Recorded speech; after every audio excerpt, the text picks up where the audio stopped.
Tuduhan ijazah palsu terhadap Presiden Joko Widodo kembali mencuat pada tahun 2022, menandai babak baru dalam perjalanan politik Indonesia.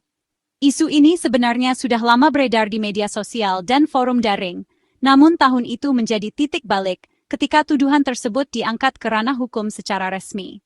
Pemicu utamanya adalah gugatan perdata yang diajukan oleh Muhammad Taufik di Pengadilan Negeri Surakarta, yang secara terbuka mempertanyakan keaslian dokumen pendidikan Jokowi. Gugatan ini tidak hanya menyoroti ijazah sarjana Jokowi, tetapi juga menyeret institusi-institusi penting seperti Komisi Pemilihan Umum, SMA 6 Surakarta, dan Universitas Gadjah Mada ke dalam pusaran kontroversi, menuntut klarifikasi dan transparansi dari pihak-pihak terkait. Isu yang sebelumnya hanya menjadi perbincangan di pinggiran internet, kini berubah menjadi perdebatan nasional setelah masuk ke proses hukum. Media massa pun mulai menyoroti kasus ini secara intens, memperkuat persepsi publik akan urgensi dan kredibilitas tuduhan tersebut. Tokoh-tokoh seperti Egy Sujana turut memperbesar isu ini dengan melaporkannya ke pihak kepolisian, memastikan kontroversi tetap menjadi sorotan utama di media dan perbincangan masyarakat luas. Laporan-laporan ini menambah tekanan pada pemerintah untuk memberikan jawaban yang meyakinkan. Ijazah pendidikan, yang seharusnya menjadi fondasi integritas dan kepercayaan terhadap seorang pemimpin, kini justru dijadikan senjata politik untuk mendiskreditkan Jokowi. Banyak pihak mulai mempertanyakan proses verifikasi dokumen pendidikan pejabat publik. Tuduhan ini pun berkembang menjadi simbol pertarungan politik yang lebih besar, di mana perdebatan tidak lagi hanya soal kebijakan, melainkan telah berubah menjadi serangan pribadi yang memecah belah opini masyarakat. Panggung pun disiapkan untuk pertempuran hukum dan opini publik yang panjang, menguji kemampuan masyarakat Indonesia dalam membedakan fakta dari fiksi, serta menilai integritas para pemimpinnya di tengah derasnya arus informasi dan disinformasi.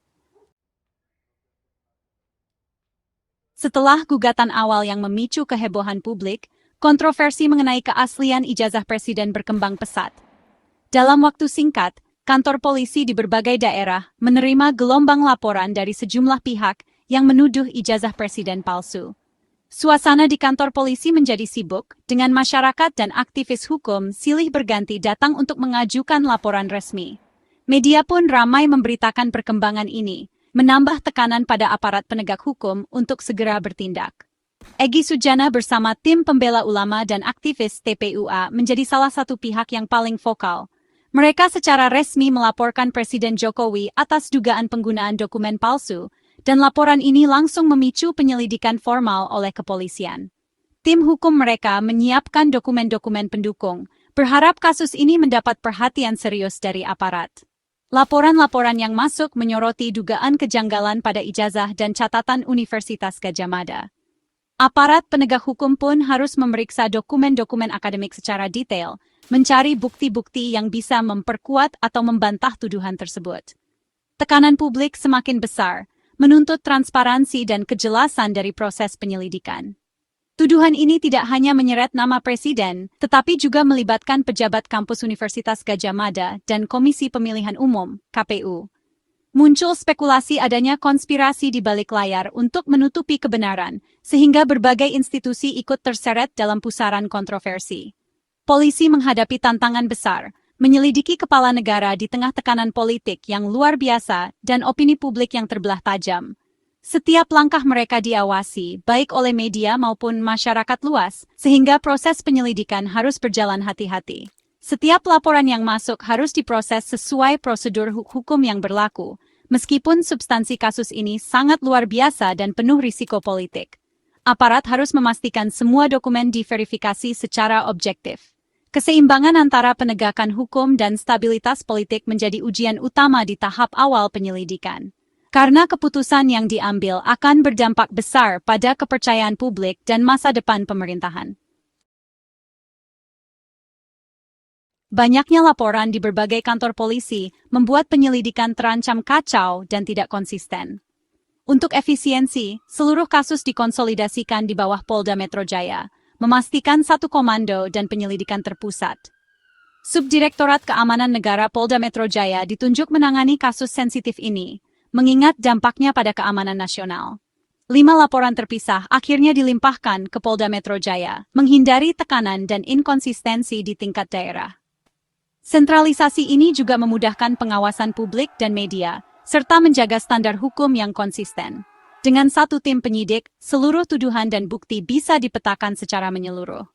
Konsolidasi ini menjadi langkah awal krusial, mengurai benang kusut hukum dan politik dalam kontroversi ini. Merasa reputasinya diserang, kubu Presiden Jokowi mengambil langkah ofensif dengan melaporkan balik para penuduh ke Polda Metro Jaya. Laporan ini menuduh pencemaran nama baik dan penyebaran informasi palsu, mengacu pada KUHP dan UU ITE. Tim hukum Presiden menyertakan bukti berupa 24 objek media sosial dan 5 individu yang diduga menyebarkan narasi palsu. Fokus penyelidikan kini bergeser ke para penuduh, menempatkan mereka di bawah sorotan hukum. Langkah ini menunjukkan kepercayaan diri Presiden atas keaslian ijazahnya dan kesiapan menggunakan jalur hukum. Narasi pun berubah dari mempertanyakan integritas Presiden menjadi penyelidikan terhadap dugaan fitnah terkoordinasi. Pertarungan hukum kini berlangsung dua arah, dengan kedua pihak menghadapi potensi ancaman pidana. Setelah laporan masuk dari kedua kubu, penyidik Polda Metro Jaya dihadapkan pada labirin hukum dan bukti yang kompleks. Setiap laporan yang diterima harus dianalisis secara mendalam, karena kasus ini melibatkan isu yang sangat sensitif dan berpotensi memicu polemik di masyarakat. Penyidik tidak hanya harus memahami kronologi kejadian, tetapi juga menelusuri motif di balik pelaporan, serta menilai dampak sosial yang mungkin timbul dari kasus ini. Fokus utama beralih ke dugaan penyebaran hoaks dan hasutan, yang dianggap lebih mengancam stabilitas publik. Dalam situasi seperti ini, polisi harus bertindak cepat, namun tetap berhati-hati, agar tidak menimbulkan ketidakpercayaan di tengah masyarakat.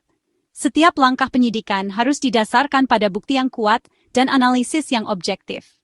Polisi menggunakan pasal-pasal KUHP dan UU ITE untuk menjerat para penuduh, menargetkan penyebaran berita bohong yang menimbulkan keresahan.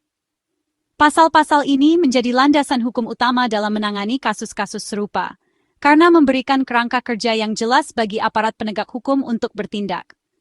Bukti dari penuduh biasanya berupa analisis visual amatir atas ijazah, sementara tim Presiden menyiapkan dokumen asli, transkrip, dan pernyataan saksi. Proses ini seringkali memunculkan perdebatan, karena keaslian dokumen harus diverifikasi secara forensik dan tidak bisa hanya mengandalkan opini publik. Proses verifikasi melibatkan wawancara dengan penuduh, pejabat kampus, dan alumni. Setiap keterangan yang diberikan akan dicocokkan dengan dokumen dan data yang ada, untuk memastikan tidak ada informasi yang terlewatkan atau dimanipulasi. Tujuannya membangun gambaran fakta yang utuh dan memastikan standar hukum terpenuhi. Penyidik harus bekerja secara teliti dan profesional, agar hasil penyidikan dapat dipertanggungjawabkan di hadapan hukum dan publik. Penyidik harus membuktikan unsur kesengajaan dalam penyebaran informasi palsu. Mereka juga harus menelusuri jejak digital, mencari tahu siapa yang pertama kali menyebarkan informasi, dan apakah ada motif tersembunyi di balik tindakan tersebut. Tugas utama, memastikan apakah benar ada tindak pidana, atau sekadar perbedaan opini. Pada akhirnya, keputusan yang diambil harus adil dan berdasarkan fakta, agar kepercayaan masyarakat terhadap proses hukum tetap terjaga. Dalam langkah terbuka, Presiden Jokowi secara sukarela mendatangi Mabes Polri pada Mei 2025 untuk memberikan klarifikasi langsung. Ia menjalani pemeriksaan formal, menjawab 22 pertanyaan tentang riwayat pendidikannya dari SD hingga UGM. Jokowi membawa ijazah asli UGM sebagai bukti utama, yang kemudian dianalisis forensik oleh penyidik. Setelah pemeriksaan, ijazah dikembalikan secara resmi, menandai berakhirnya pemeriksaan barang bukti. Kehadiran langsung Presiden memperlihatkan keterbukaan dan komitmen pada proses hukum. Usai klarifikasi, Jokowi menegaskan penghormatan terhadap hukum dan harapan agar spekulasi segera berakhir. Langkah ini memperkuat citra Presiden sebagai pemimpin yang transparan dan bertanggung jawab. Setelah penyelidikan menyeluruh, Polri secara resmi menutup kasus dugaan ijazah palsu Presiden Jokowi pada Juni 2025. Hasil forensik membuktikan ijazah Presiden identik dengan milik rekan seangkatannya di UGM. Dari jenis kertas hingga tanda tangan, tidak ditemukan bukti pemalsuan atau niat jahat. ijazah dinyatakan asli dan sah secara hukum. Dengan demikian, kasus pidana dinyatakan tidak memenuhi unsur dan resmi ditutup. Penjelasan detail proses forensik bertujuan membangun kepercayaan publik atas hasil penyelidikan. Fokus hukum kini beralih ke penyelidikan terhadap pihak-pihak yang diduga menyebarkan hoaks. Penutupan kasus ini menjadi penegasan bahwa sistem hukum menuntut pertanggungjawaban atas klaim palsu. Meski kasus resmi ditutup, perdebatan publik tetap berlanjut karena polarisasi politik yang dalam. Pendukung presiden menganggap hasil penyelidikan sebagai kemenangan fakta atas fitnah, sementara penentang tetap skeptis dan menuntut proses perdata. Tokoh seperti Muhammad Taufik dan Roy Suryo menolak hasil polisi, menuding kurang transparan dan berpihak. Pakar hukum menilai, meski polisi berwenang menyelidiki pidana, keabsahan dokumen idealnya diputuskan pengadilan. Perbedaan pendapat ini menjaga polemik tetap hidup di media dan ranah akademik. Kasus ini memperlihatkan rapuhnya kepercayaan publik terhadap institusi negara di tengah arus disinformasi. Kontroversi ijazah Jokowi menjadi studi kasus tentang bagaimana afiliasi politik sering mengalahkan fakta resmi.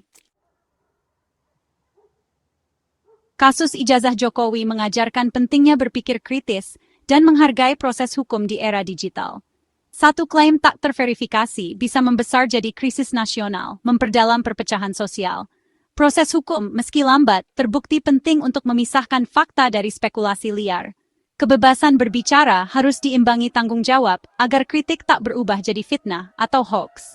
Penyelidikan terhadap penyebar hoax jadi pengingat bahwa ada konsekuensi hukum atas ujaran jahat. Pelajaran utamanya, kebenaran harus diuji secara ketat, dan verifikasi fakta adalah benteng melawan disinformasi.